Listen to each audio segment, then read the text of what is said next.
preparing to cast off. Fort Pierce City Marina. You can hear the wind over my right shoulder coming out of the east. That's the ocean past that big condo. Single engine boat, bow thruster, stern thruster. So you've got the bow line doubled back. They're going to pop that off.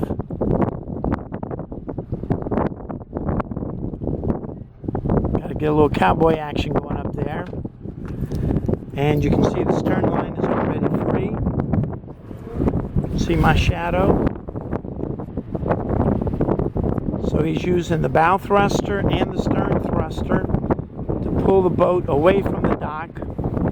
The only problem is we're fighting the wind, and these are electric thrusters, not hydraulic.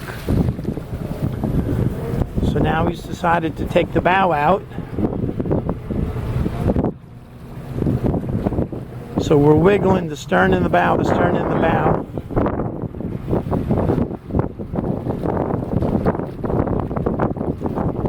Concerned about electric thrusters is we may overuse them and overheat and pop a circuit breaker. I don't know if you felt the boat do like this, but he put it in gear and away we go. So we're under diesel power. You just heard him accelerate a little bit. And of course everybody's worried we're a little too close to this fever, but he's got the boat under control. He'll steer left and get the stern away from this boat. Good morning. Beautiful DeFever 44.